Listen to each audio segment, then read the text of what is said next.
Welcome to Breaking the Couch, a weekly conversation demystifying what happens in and behind the therapy scene to support your healing journey. We're your hosts. I'm Dr. Dowdson, a licensed clinical professional counselor, a certified school psychologist, and a trauma specialist with Playfully Psyched. And I'm Dr. Jo Harchi with Soft Art Psychology, a licensed clinical psychologist. We're here aiming to provide you with mental health tools to address the cycle of generational trauma across the age span, from infancy and childhood to adulthood. For more information, visit our Instagram page at Breaking the Couch or our website, breakingthecouch.com. While we hope you love listening to and learning from our podcast, it's not a substitute for a relationship with a licensed mental health professional. So today I thought it would be really exciting for us, or helpful for us to discuss a commonly asked question about why does my trauma keep coming back, or why does it feel like it's a cycle to it, or what's happening? And I know that you have a lot of ideas on that, so maybe you could start us off, Dr. Jaharti. Yeah, this just came to mind because I was thinking about where folks will say, I thought I worked on this. I thought this thing with, let's say my mom was done, or I thought I had come to some resolution about doing the same thing. And then it'll pop back up maybe in a different way or something. And then people will be like, kind of contact their therapist again or re-engage in like some sort of connection to help out with that. So one of the examples that comes to mind is like, let's say somebody had a problem with their body, right? And then in the pandemic, during the crux of the pandemic, they may have noticed like those same old ways that they saw themselves as coming back. Some of the like negative, shameful ways that they may have seen their body has come back. And they're like, I thought I worked on this. This is like from years ago. What is this? And so I just wanted to bring that topic to light because I think there's a lot of things that kind of come with that. A lot of times, we might beat ourselves up because it's come back, but really, it's really understandable because they look at trauma as kind of like different layers. And so we may have dealt with like some of the layers, but there may be more parts to what's in there. And then if we've gotten treatment from a perspective of like anxiety or depression, we may have really just got to the protections of the trauma and not the deeper roots. And so there may be like, I hate to say it this way, but there may be like more that's there that, could be uncovered in those layers. So while it feels like crap, it might actually, be a channel to something that is like a deeper healing, if you will. So what I heard you say is unresolved trauma. Mhm. Mhm. Not to simplify it, you said it in such a beautiful That's way. right. But I'm hearing that sometimes it can be unresolved trauma. And then it also made me thinking about this from a developmental perspective. I think we, or I, without tooting my own horn, do a good job when I'm working with young children and when I'm working of adult survivors of childhood trauma, right? It's really explaining that, yes, you could, even if you got intervention when you were a child, you got intervention at the level that was developmentally appropriate for you, that was Mhm. needed for you, that your brain and your body could access, right? But then as we grow, as we age, as we mature, as we get more experiences, we have a different layer of understanding of what happened to us. And then sometimes because of that, we have to process it at this new developmental level. This happens a lot when people experience a trauma in early childhood, prepubescent, and then puberty happens, they go into adolescence, and they're struggling again, right? Mhm. Because they're understanding who they are in the world, how their bodies are Mhm. from a different angle, and then more things has happened, right? Because now your body has changed, your understanding of abuse and assault and all those things have changed, neglect has changed. So those things happen. And then we think about for adulthood, we always talk about major life transitions, right? Cause some instability. So that could be, even if it's happy things, but it could be like moving for a brand new job, a promotion, Mhm. a new relationship, an additional a child added to your family, things like that.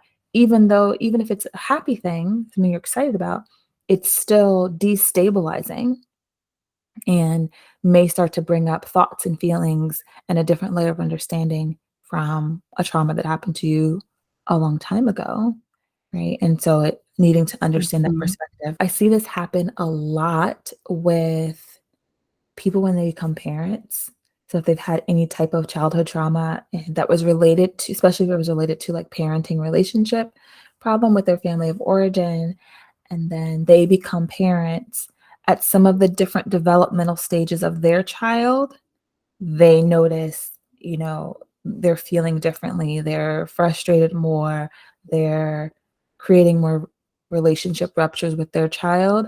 And we can trace that back to, when you were this age, what was going on in your life, right? Because it's bringing Mhm. up some of those same experiences for you, but now you're in a different role, but your inner child doesn't see the different role. The inner child is still there and kind of sees that your child is an equal at that point and is responding and reacting in a way that you would have reacted then or wished you could have reacted in the past. So that's really helpful. I like that you brought up that could bring up a lot of feelings of like frustration or just like, why is this happening? I wonder if you can talk a little bit more about that.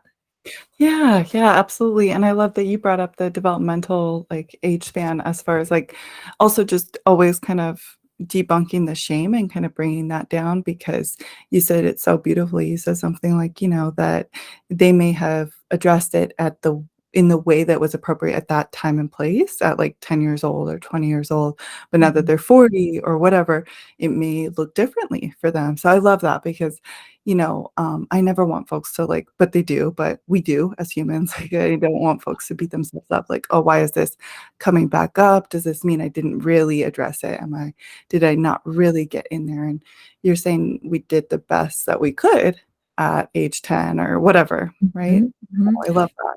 Yeah, and you said, like, "We do," but my hope is that, yes, we do that as humans, like, think back and maybe blame ourselves for things, but my hope is that episodes like this, like this one, can help Mhm. people decrease the likelihood that they're gonna beat themselves up or give themselves that Right. negative self-talk or have that guilt or shame because, we're literally telling you that it's natural and normal for some of these things to come back up, and it doesn't mean that you failed in therapy before or you did something wrong. It's just you're still changing and developing. And we develop throughout the lifespan, right? There's a developmental stage that we don't always talk about, but there's developmental stages in adulthood. There's more than one in adulthood, right? So, yeah.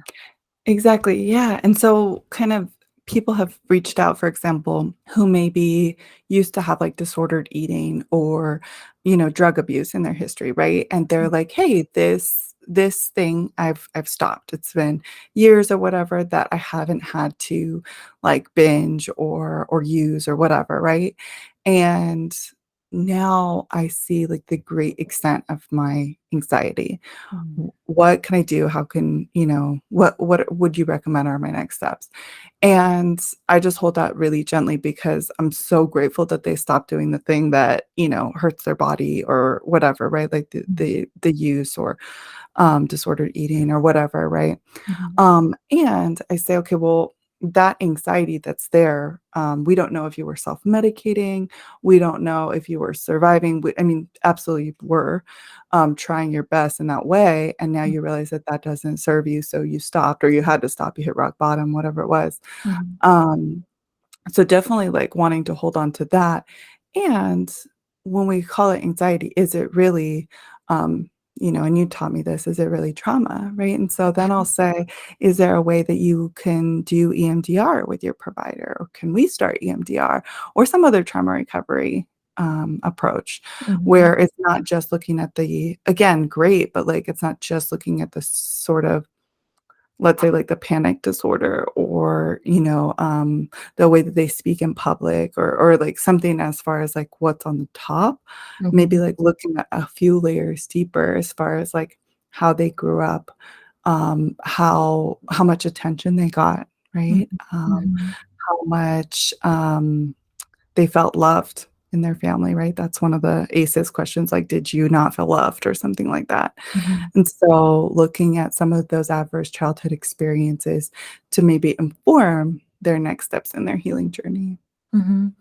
It's basically instead of looking at just the symptoms, which are kind of like the leaves on the tree, right? It is checking, is there root rot? right? Mm, What mhm. things are something we can do with the soil to feed the roots better, right? Can we get down and dirty all the way into the root, the baseline, Yeah. instead of just saying, "Oh, let me like shine off this leaf," right? um, Mhm. that's how I think We'll about it. we'll we'll keep that leaf shiny for another year or a few Yeah, months or a week, and then you'll be back here again. Yeah. exactly, because the problem is not the leaf, right? Like Mhm. the problem is much deeper than that. And if we can get down to the root and expose that and figure out what's going on there and heal it there, then guess what? The whole tree is healthier. The leaves bloom better. It's a tree that blooms flowers. It's good. The flowers are gonna, like it's just gonna be so much better. And so I like people to know that, right? Yes, there are some times where we want to, or we need to look at that surface, right? Get you stabilized looking at that Absolutely, surface. right. And then when you're ready, right, we need to maybe explore the unresolved part or the deeper layer part so that life feels better so that you're able to go from surviving to thriving. So perfectly said. I really love that analogy. And it's also making me think about like why we would be looking at the shiny leaves in the first place and not at the roots. And I think that there's a lot of reasons that are kind of external to us as a person too, right? So if you go to, let's say, your insurance provider, they're specifically going to ask you to look at the shiny leaf. So they're gonna say like that's just the way the care is in the US, is Mhm, that we look at the presenting problem, we look at the symptoms, we don't look at the actual thing that's gonna help this person not have to come mhm, back to therapy in the first place. mhm, And so we're kind of setting people up. No, I'm going to say that differently. We are absolutely setting people up to have to come back mhm, and relook at this layers of things because we ask them to focus on the very like surface symptom in the first place. So we're saying, okay, yep, 6 weeks, 8 weeks, we'll address the panic disorder. mhm, Then in a year, you come back. Oh, okay, now it's like social anxiety. Okay, mhm, 6 weeks, 8 weeks, we'll address how you talk around people or how you be mhm, around people the next year, right? And so it just keeps going instead of saying like, "How did you feel when you were little?" Right? How were you cared for? What did you need? So I feel like our system, our medical system in the US sets people up for looking at the shiny leaf and not the root rot. mhm, And then I also believe that if you did grow up in trauma, you might not have had every access to your emotions. And so, like, you might be sort of like directed to the shiny leaf, if mhm, that at all, mhm, and not saying, oh, I didn't feel heard. I didn't feel seen. mhm. Right? So I think that society and sometimes dysfunctional family system of the US in general, and then the family system of origin, can kind of impact the way that we seek care too. Absolutely, absolutely. I think one of the things that you said there is might not, maybe they're going to be directed to the shiny leaf or maybe not, right? I think that's the other piece. Someone was saying to me like, "Oh my gosh, you do such amazing work with trauma and like young children and families and all this Because you adult do. all this Mhm. But they were like giving me this, beautiful compliment. Yeah, But they were saying, I think that when you talk about trauma, you're talking about it from a lens that most people don't even know. Like most people that yeah, come seeking you for therapy probably don't know they have trauma because they don't understand what that means. We just got a message on our Instagram account at Breaking the Couch where someone was saying, "Hey, what's the definition of trauma?" And is mhm. there a unified definition and whatever? And so I kind of broke that down a little bit for them. And it's a reminder.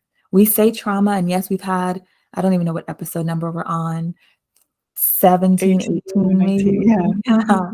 And so we've sprinkled this in, but a lot of people do not know little t trauma, big T trauma, Mhm. basic definition of trauma. They have no idea until they're walking through life or moving through life.